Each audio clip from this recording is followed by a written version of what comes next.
Hoy empezamos una nueva sección en el podcast de Endurance, de gente apasionada del ciclismo.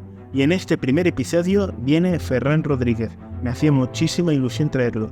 Una persona que ha sido capaz de dejar su trabajo, que era de laboralista, para empezar un proyecto de vida relacionado con el ciclismo. ¿Queréis estar atentos? Suscribiros al canal, activar la campanilla y ahora sí, dentro cabecera y empezamos.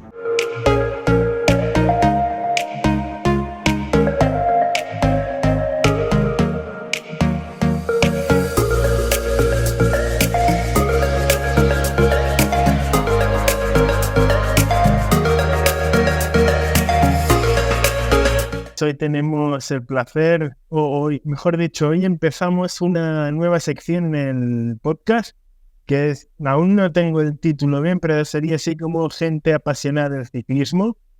Y me hacía mucha ilusión que el primero fuera Ferran Rodríguez, ¿vale? Luego se presentará él. Es una persona que a mí personalmente me ha inspirado por su ambición a tirar adelante proyectos personales con ilusión y con mucho amor. Hemos compartido mucho rato en bici gracias a sus proyectos y a su ilusión. Y quería traerlo al podcast como primer invitado. Y nada más, Ferran, normalmente presento yo a los entrevistados, pero en tu caso o en esta sección me gustaría que fuerais vosotros los que os autopresentarais, porque no os traigo como aquel que dice por ese perfil técnico profesional, sino por esa pasión y amor por el ciclismo que a lo mejor puede o no estar vinculado o no con el mundo del ciclismo. Tú mismo, Ferran, preséntate tú mismo para que te conozcan los oyentes. Bueno, en primer lugar, merci. Gracias por invitarme en este podcast. La verdad es que también me hace ilusión estar aquí compartiendo ciclismo contigo una vez más. Y no lo sé, ¿qué presentación podría hacerme a mí mismo? La verdad es que como loco del ciclismo, pues me definiría más como el apasionado por el deporte, quizá en general, porque es parte de mi vida, no puedo vivir sin él. Y bueno, desde pandemia quizás ha sido un poco el punto de inflexión, como fue para mucha gente, ¿no? Yo no había tocado una bicicleta en mi vida desde los 12 años que iba con la BMX al Campillo a dar saltos y empecé a ir a trabajar como medio de transporte para que me diese un poco el aire al salir de casa. Y de ahí empezó la obsesión, un nuevo deporte en mi vida, así que en pocos días ya estaba leyendo sobre cómo era el rendimiento en ciclismo, cómo tenía que ser la nutrición, el descanso, los entrenamientos, los tipos de bicicleta, las competiciones y demás. Y duró poco la lectura porque en 2, 3, 4, 5 meses ya estaba planteándome la vida de ciclismo élite. Así que duró poco más porque a los 6, 7 meses de estar ya compitiendo en élite, vi que todo el daño que había hecho el COVID, mi faena como yo soy laboralista, de oficina, ¿no? Se me quedaba un poco pequeña a comparación con el estilo de vida que podía ser ir en bicicleta por el mundo, para decirlo así de alguna manera. Así que con mi pareja pues dejamos el trabajo, esta vida de oficina y nos dedicamos a ello, a buscarnos la vida un poco con una marca de ropa ciclista vinculada al estilo de vida, ¿no? A cultura ciclista y estilo de vida un poco saludable, ecológica y deportiva. Sí, porque la verdad, a ver, para centrar un poco a los oyentes, tú y tu pareja teníais un trabajo como aquel que dice normal y relacionado un poco con lo que habéis estudiado, y esa pasión por el deporte y el ciclismo os hizo lanzaros a la aventura y crear, más que una línea de ropa, una marca, porque al final tenéis todo un contexto, aparte de la línea de ropa, que era la parte material, pero también tenéis historias que contar a través de vuestras redes sociales, a través de la vinculación con las personas, que es esta marca de sufrir sonriendo, vivir pedaleando. Yo he tenido la suerte de probar toda vuestra línea de ropa ciclista, ¿vale? Todos, entre todo, culottes, maillets, calcetines. De verdad, la calidad es muy buena, es decir, como un agente, porque me parece que tu pareja se dedicaba al tema de marketing y diseño de ropa, si no me equivoco, Alba, corrígeme si me equivoco. Sí, diseñadora deportiva. Okay. Entonces aquí estáis un poco, tú sabías un poco de los requerimientos técnicos que necesitaba tener esa ropa y con las ideas y creatividad de Alba, pues ahí desarrollasteis una línea. La verdad es que era muy atractiva y sobre todo muy cómoda. Yo tenía dos debilidades por vuestra ropa, que eran un maillot corto y largo, un volante raso, que no está en el caso, por supuesto.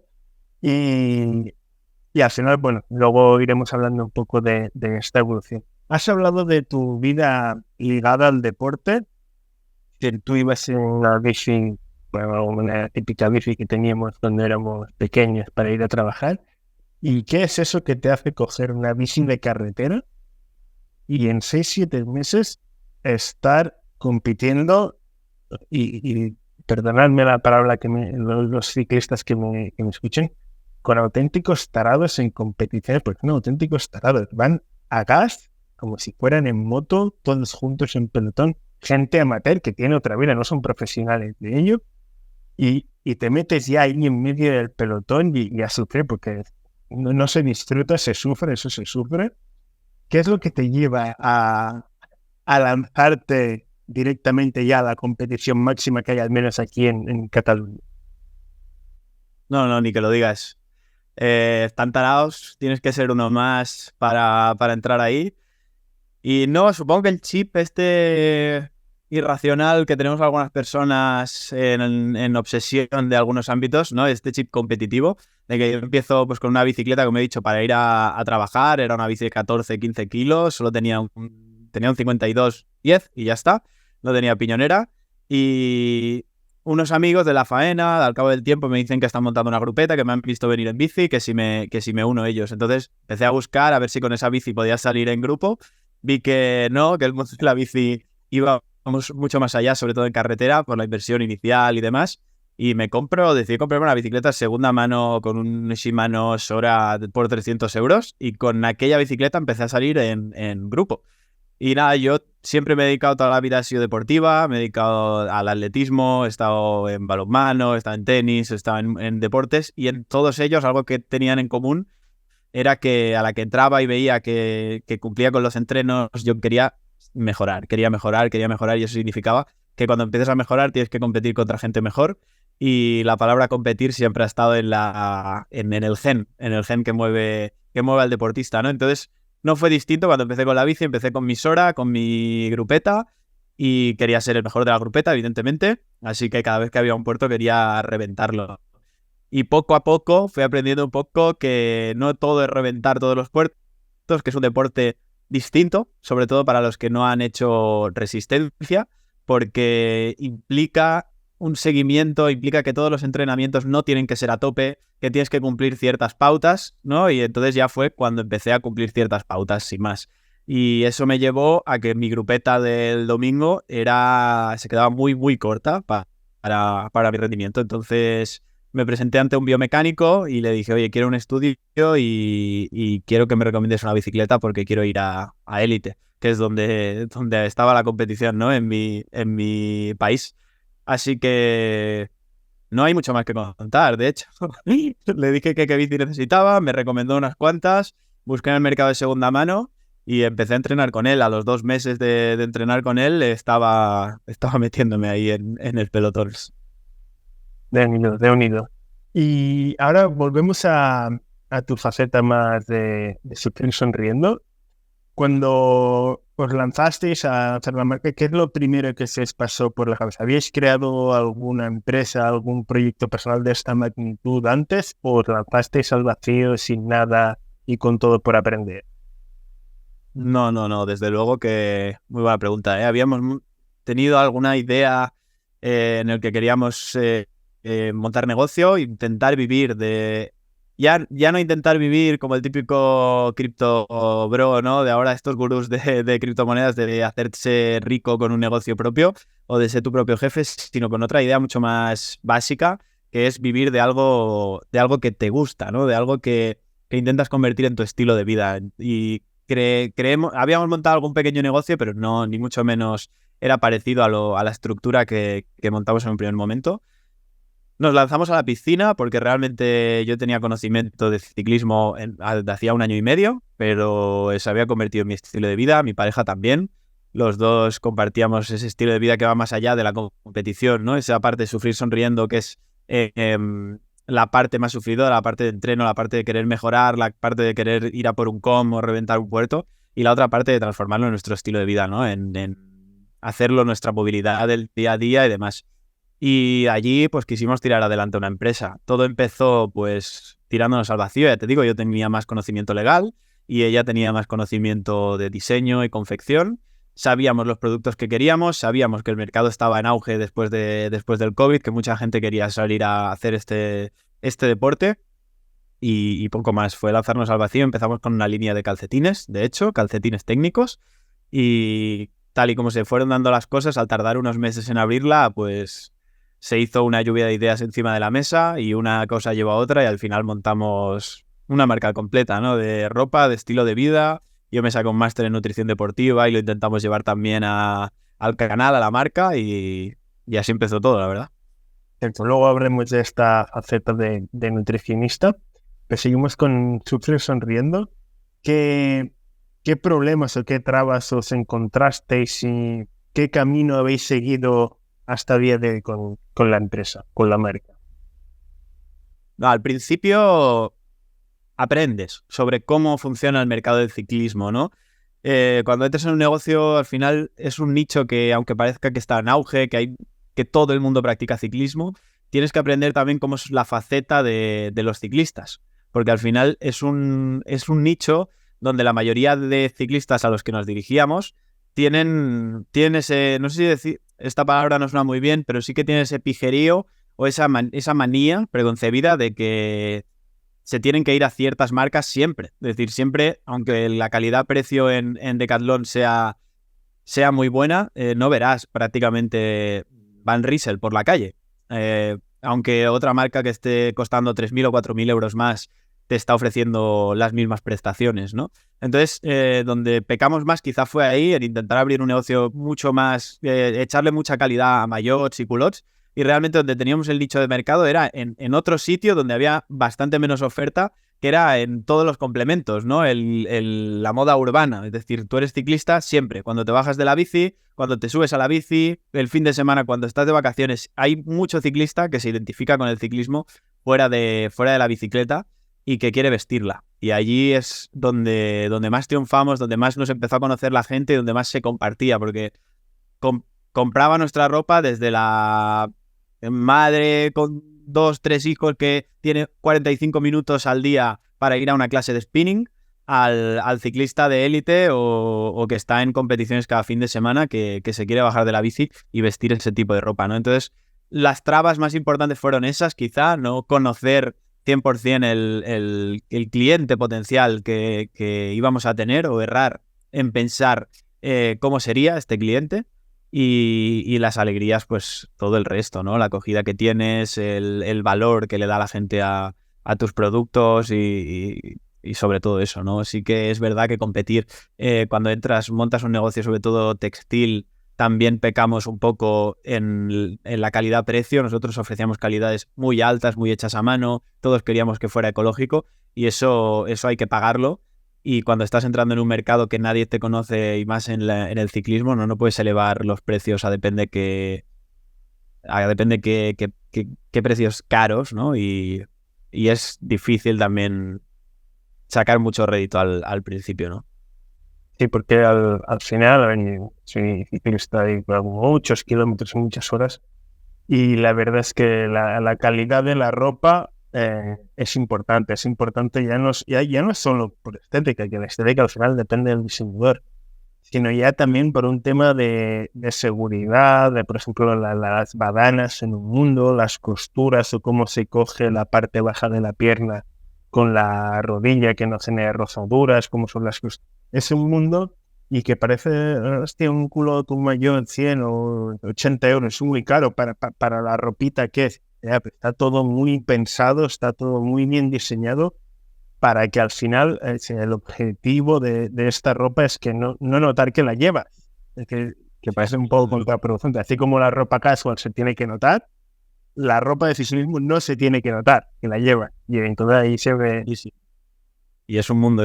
O sea, el mundo de las badanas ya es un mundo dentro de la ropa del ciclista, sí.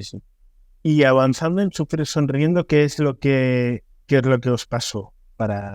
Habéis ido avanzando, habéis creado vuestra marca de línea de ropa casual, ropa de ciclismo, y si no tengo entendido mal, pues tuvisteis que, al menos la parte de ropa, porque te creasteis la marca que aún sigue vigente, pero la parte de ropa al menos la habéis dejado un poco en stand-by o la habéis cerrado. ¿Qué es lo que ha pasado? Sí. Ahora mismo tenemos la parte de ropa cerrada, cerramos hace un par de meses. Bueno, esta explicación en realidad es bastante sencilla. Está un poco más en stand-by quizá que cerrada. No sabemos qué proyectos nos va a llevar porque seguimos con la marca, lo hemos llevado al podcast, lo hemos llevado al estilo, a compartir un estilo de vida desde otra perspectiva. Pero hay varias cosas. Al final, la principal es ser autónomo en España es muy complicado. El coste que supone de forma mensual como autónomos es muy elevado, sumado a las gestorías que tienes que pagar, al mantenimiento de páginas web, a la publicidad, etcétera.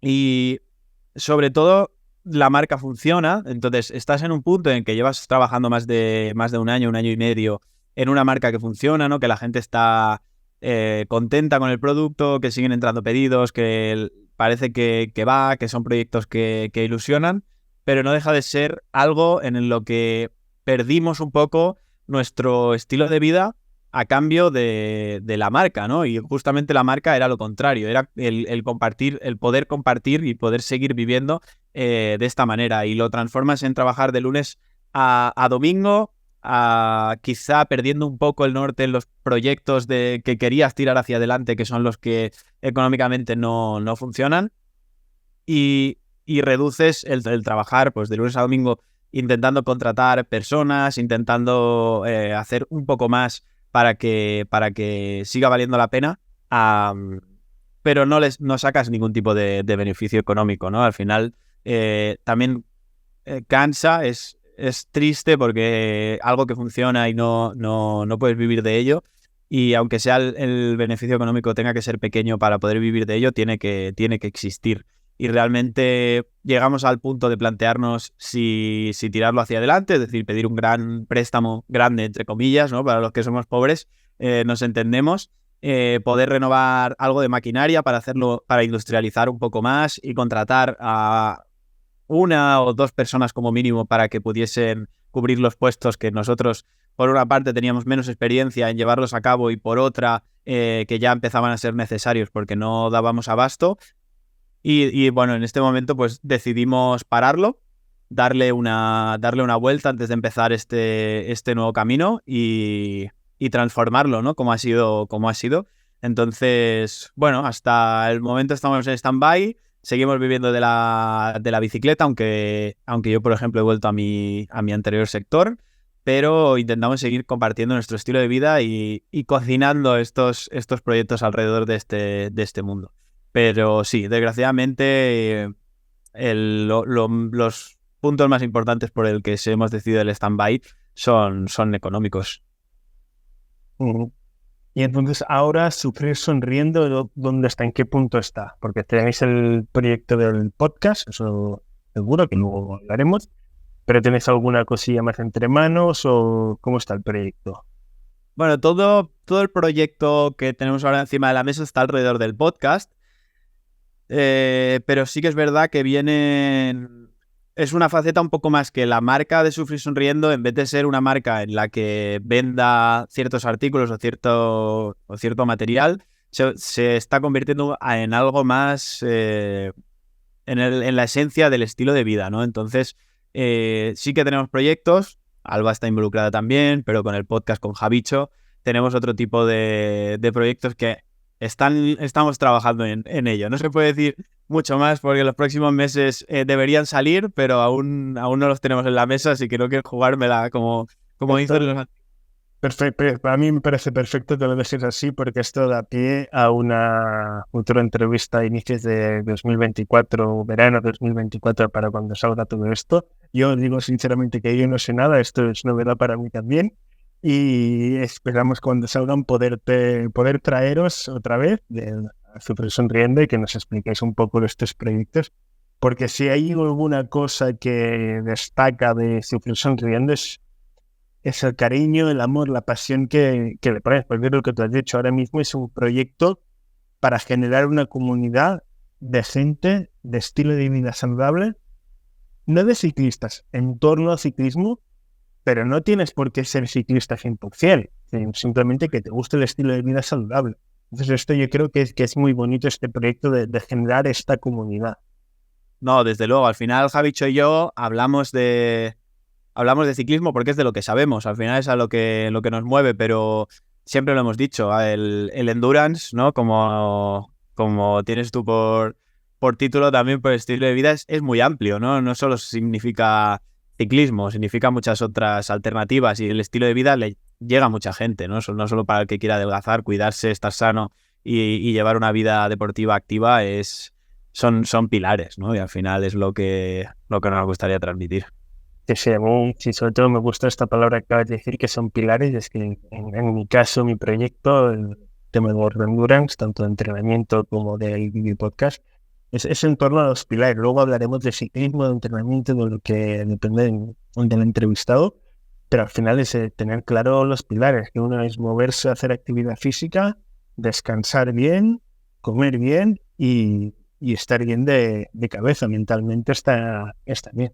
A partir de aquí es un poco lo que yo veo un poco este proyecto de Sonriendo, y la verdad es que al menos por mi parte, este tipo, la manera que lo estáis creando yo no lo había visto anteriormente. Yo creo que es muy bonito y seguro que seguirá creciendo, y con el amor y cariño que le dais, seguro que llegará a buen puerto, y en un futuro no sabemos el tiempo, pero seguro que llegaréis a vivir de ello, eso seguro. Seguimos avanzando ahora con Ferran, la has mencionado antes, de ser laboralista, has hecho un máster en nutrición deportiva. ¿Qué es lo que te ha llevado a hacer este máster? A interesarte tanto, porque al final hacer un máster no es hacer un cursillo online de 3 horas, hacer un máster es hacer un máster. Sí, desde luego, junto con la abertura de Sufrir Sonriendo fue todo ello. Pensaba que tendría un poco más de tiempo, que no fue así, pero se sacó. Al final estaba decidiéndome en esa época entre estudiar un máster entre abogacía o derechos sociolaborales y estudiar un máster de nutrición deportiva. Así que imagínate, ¿no? Los dos caminos que podía tomar mi vida, pero fue la nutrición. De hecho, es lo que hablamos de los pilares, ¿no? Tenemos muy claro, o la mayoría de ciclistas que están ya entrenando bastantes horas o queriendo ir a competición, tienen muy claro que tienen que entrenar con un entrenador, tienen que descansar y tienen que comer. Esos son como los 3 pilares más importantes, pero a veces nos perdemos en el cómo o en los precios o en otras cosas que son lo de menos, pero son cosas muy importantes. Al final, asesorarnos de grandes profesionales es lo mejor que podemos hacer para rendir. No te voy a contar nada sobre esto, porque te dedicas a ello y lo sabrás mejor que nadie, ¿no? Entonces, yo sabía que mi entrenador tenía planes de nutrición, pero eran genéricos en este caso, o sea, eran planes de nutrición genéricos que cumplen con las pilares, o por decirlo también así, ¿no? Que es esta palabra que nos ha gustado, de rendimiento, es decir, prioridad a los carbohidratos, tratar las grasas saludables con frecuencia y con moderación, por decirlo así, y después reducir el consumo de proteínas simplemente a algo ligero y que nos funcione para no perder masa muscular, pero ya está. Y yo en este caso quería algo más, quería experimentar en mí, sobre todo en mi etapa ciclista, los cambios que podía llevar en mi rendimiento y en mi cuerpo la ciencia de la nutrición. Así que me lo planteé y tiré por nutrición deportiva, sobre todo para eso, para experimentar en cómo funcionaban los diferentes tipos de dietas o de planes nutricionales en mi persona, como deportista, como ciclista en este caso. Y actualmente, ahora estás ejerciendo como nutricionista, ¿tienes tus clientes, o ahora simplemente hiciste el máster por aprender y lo dejaste allí? Sí, el máster, una cosa que tenía clara antes de empezar el máster, creo que la sigo teniendo, es que para mí algo que me guste, prefiero no convertirlo en mi trabajo, al menos como vi con Sufrir Sonriendo, ¿no? Que al final acabas dependiendo de ello y ya no puedes tener ese tiempo de ilusión por el proyecto, ¿no? De hacer cosas sin ningún tipo de ánimo para que tengan repercusión, ¿no?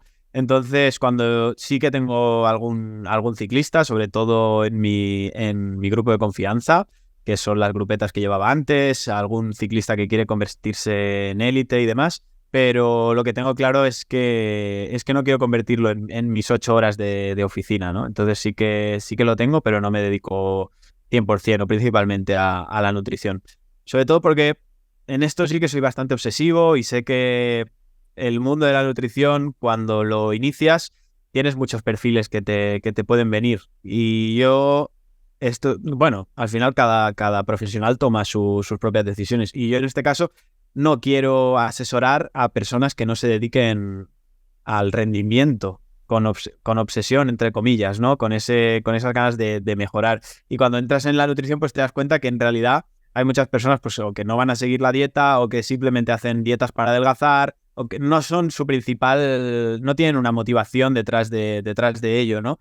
Y eso a mí me consume un poco más porque lo que yo quiero es gente apasionada que sienta como yo, ¿no? Que si voy a empezar esto es para tomármelo en serio, mejorar y no hace falta que el objetivo sea ir a élite, pero sí que quiero objetivos encima de la mesa, ¿no? Y sentía que si me dedicaba 100% en ello iba a coger otro tipo de clientes que a lo mejor no me apasionaban tanto y no les dedicaba el mismo cariño, ¿no? que le puedes dedicar a un proyecto grande para alguien. Sí, sí, no, y estoy totalmente de acuerdo contigo, porque al final, nosotros, tú como nutricionista, yo como entrenador, al final somos un soporte para ese deportista. La decisión de hacer o deshacer es del deportista. Tú puedes hacerlo en plan, pues el deportista, no sé, el primero que se tiene que comprometer es el deportista con el mismo. Y en este caso, pues aún ha pasado un poco como a ti. ¿No? Le he tenido que decir a algún deportista que había empezado con él, he tenido que decir, ¿por qué lo paremos? Porque yo, es decir, a ver cómo lo digo. Es decir, el deportista, si no cumple con los planes, y yo no estoy contento con el deportista, sé que haciendo lo que hace no va a mejorar por mucho que me diga, no te preocupes, ya, pero no. Mi función no consiste en abrir Training Peaks, ponerte 4 o 5 entrenos de cualquier manera a ver si los haces porque sé que vas a hacer la mitad y al final de mes que me pague. No, mi función no es esta, mi función es ayudarte a mejorar y te tienes que comprometer. Y si veo que un deportista, 2, 3 meses, hostia, le va costando, vamos hablando, y ahí sí, ahí no, nada, tenemos que ser honestos. Lo mejor es que tú no pierdas el dinero y yo no pierdo el tiempo. Esos son como son en este sentido. Sí, completamente de acuerdo. Es un poco como difícil de decir, pero no creo que tenga que... No debería serlo, ¿no? Hay gente que necesita apuntarse y desapuntarse del gimnasio o apuntarse al gimnasio y pagar para no ir. Y otra gente que realmente se lo toma en serio, ¿no? Y yo no quiero recibir dinero o una cuota mensual de alguien que realmente no le voy a aportar el valor que yo quiero aportarle a la gente. Sí, no, ese es un poco el resumen que podríamos hacer sobre esto, sí. Y entiendo que al final todo este concepto de nutrición deportiva sobre el que te has envuelto es un poco por esa pasión al deporte que te lleva a lo que tenemos la gente que nos gusta competir. Yo antes pues jugaba baloncesto, me metí con el ciclismo y yo soy como tú, cuando llevaba 3, 4 meses con la bici de carretera, dije, oye, yo necesito tener a alguien delante que perseguir. Y entonces ya... Empieza la rueda. Sí, sí, recuerdo el primer día que salí, bueno, tú ya estabas, hacía creo que relativamente poco, con la grupeta que salimos de aquí del pueblo, y el primer día que fuimos al Montseny, que no, evidentemente yo no soy escalador, pero luego recuerdo en el llano, porque aparte me acuerdo que estabais tú, estaba Petaceta y estaba Ru, y nos pusimos a perseguirnos en no sé qué carretera de curvas ya pasado el Montseny. Ahí pensé, hostia, esto mola, porque era mi primer día, después de no sé cuánto tiempo que salía solo, era mi primer día en en grupete. Y digo, hostia, esto es otro rollo. Sí, es el punto de inflexión de esto es lo mío, ¿eh? Sí, la verdad es que sí. Vale, vamos a ir encaminando un poco ya esta parte final de la entrevista. Volvemos a Sufrir Sonriendo. Sobre todo habéis destinado todas las fuerzas a esta parte del podcast o video podcast también, porque hacéis parte de vídeo con Javicho. Entonces, ¿qué planteamiento tenéis con el podcast? Pues mira, todo empezó, de hecho empezó hace años, hace un año o un par de años, que siempre que nos juntábamos con la grupeta, ¿no? Queríamos compartir algo de este estilo de vida, queríamos compartir las experiencias de élite, queríamos compartir que la gente supiera que meterse en élite no es llegar y besar el santo, no es una cosa sencilla, queríamos contar el sufrimiento que hay detrás, sobre todo evitar que la gente se obsesione con el ciclismo de una manera que es incorrecta, ¿no? Tú muchas veces entras ahí en el ciclismo y dices, controlo la nutrición, controlo el descanso y tengo entrenador, pues voy a ser el mejor. Pues no, estás compitiendo contra gente que va desarrollando esas fibras lentas desde que tiene 8 años y que ha competido, y tú no llegas al gimnasio y por entrenar 3 o 4 meses en el gimnasio y comer bien, tienes un físico de un culturista. Eso no va así. Y en el ciclismo, no sé por qué, hay una falsa realidad o un falso mito o una falsa creencia de que a la que empiezas a hacer cuatro cosas bien, vas volando, ¿no? No te puede dar una pájara, puedes con todo el mundo y de repente todo el mundo tiene los números de un profesional. Y nosotros también hemos pasado por ahí, tanto Javicho como yo. Entonces, aun haciendo las cosas bien, pues es un poco compartir todo este mundo del ciclismo y todo lo desconocido que hay detrás de la bicicleta, porque desde los conductores que no respetan las distancias de seguridad, al público, poco público, o al desconocimiento que tienen las personas que no siguen el Tour o la Vuelta o las carreras ciclistas sobre el ciclismo, que no se tiene sobre otros deportes, ¿no? Tú el fútbol, aunque no lo hayas seguido nunca, sabes las reglas básicas en el ciclismo. No es así, ni las señales, ni muchas otras cosas, ¿no? Entonces, queríamos de alguna manera, no sabíamos cómo, llevarlo a la tertulia. Así que con Javicho nos juntamos de un día para otro y dijimos, aquí tenemos que montar una tertulia. No sabíamos cómo. Empezó un poco a lo libre, ¿no? Traíamos secciones, cosas que nos interesaban, algunos temas, poníamos en común personas que queríamos entrevistar, influencers sobre todo del mundo del ciclismo, ver qué hacían y cómo lo hacían y por qué triunfaban, ¿no? Por qué la gente les seguía aunque no fuese ciclismo.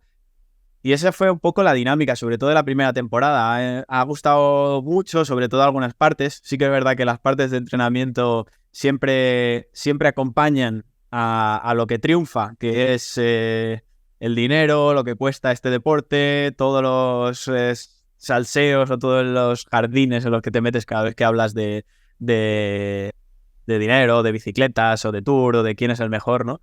Pero desde luego que ha tenido muy buena acogida y esta segunda temporada o las siguientes, todo lo que venga, pues lo queremos encaminar un poco ahí, ¿no? En traer gente que esté dentro del mundo del deporte y nos dé pues muchas perspectivas, ¿no? La perspectiva de empresa, de cómo vende las bicicletas, son las facturaciones, qué tipo de clientela hay en cada disciplina, o influencers simplemente de moda ciclista que comparten otro tipo de ciclismo. Influencers como pueden ser ABC, que son globeros, ¿no? Y presumen de ello y tienen un público gigante ahí detrás. Y sobre todo conocer qué hay detrás de todo ello, ¿no? Todas las historias que nos pueden traer. Y por lo que lo abrimos, pues seguir transmitiendo eso inicial, que es contar nuestra vida como ciclistas, ¿no? Que dentro de los malos, pues nos los tomamos en serio y queremos ir a competir, ¿no? Sí, pero al final hacéis algo muy, muy bonito, que es hablar de tú a tú y sin pelos en la lengua de temas. Por ejemplo, a mí hay un tema que yo critico mucho, sobre todo es un tema del precio de la crisis y tal, y vosotros lo hablasteis de tú a tú, es decir, una bici de 7.000 euros, una bici de 1.500, si no eres un profesional, difícilmente que vas a ir un poco más rápido. pero te va a costar 5.500 euros ganar 30 segundos en un puerto. Es que no tiene, no pienso que no tiene ningún sentido. Me reafirmo, es decir, yo sigo, pues, por ejemplo, tus podcasts o podcasts como el de Manuel, el entrenador de Manu, u otros podcasts que son muy técnicos y creo que aportan un valor incalculable, ¿no? Pero creemos que al final, para llegar a ese tecnicismo, ¿no? Javicho y yo lo que intentamos es pasar por la temática de la que todo el mundo puede hablar o de la que todo el mundo tiene interés para después intentar meternos ahí, pasarle podcast pues con más valor que es este, que el nuestro, pero sí que me reafirmo en ello, ¿no? Al final estamos hablando todos los días de lo caras que son las bicis, de cómo se han puesto y de la grupeta del domingo, y yo me acuerdo de adelantar a todo el grupo y de llegar siempre primero al puerto con mi bicicleta de 1.800 euros de segunda mano contra ese Works de 10 y 12.000 porque las sacan a pasear los martes y los domingos, ¿no? Y bueno, sí que es cierto que lo que decimos, ¿no? Cada uno que haga con lo que quiera con el dinero, pero no me parece algo lógico ni racional, ¿no? Sí, por eso te digo, si habláis sin tapujos, sin trazar de nuevo, yo creo que el proyecto y sobre todo de manera muy de tú a tú, para ver lo que tú decís, sí que es cierto que esta es una afección muy apasionada del ciclismo, pero la gran parte de mi podcast es de gente técnica que son muy buenos en su temática y sí, vamos a hablar de lo que ellos saben para aportar algo a la comunidad o a los entrenadores. Bueno, yo aprendo mucho escuchando podcast soy entrenador y entonces se aprenden cosas. Tengo páginas de lecturas y tal, pero pues Ferran, llevamos al final casi 40 minutillos de entrevista, bien 70, nos hemos hablado un poquillo más, ¿vale? Y nada más, simplemente agradecerte. Dejaremos el enlace de las redes sociales de Sufrir Sonriendo y todo el contacto para que puedas contactar con ellos si hace falta. Son gente muy humana, muy amable y seguro que contestarán a todo lo que les preguntéis. De nuevo, reitero el agradecimiento por ser el primer atrevido y nos vemos por las carreteras. No, desde luego. Un saludo, muchas gracias por invitarme, encantado de volver y pedales. Bueno, pues ya lo habéis visto, historias realmente inspiradoras. Ya habéis visto que lo traeremos en un futuro para que nos explique futuros proyectos de Sufrir Sonriendo y esperemos que venga Ferran y también su equipo, Alba, Javicho, para que nos expliquen este gran proyecto de Sufrir Sonriendo. ¿Queréis estar atentos? Suscribiros al canal, activar la campanilla y si os ha gustado, compartirlo con vuestros amigos. Dejad en los comentarios qué os ha parecido. Os leo y os contesto. Hasta la próxima.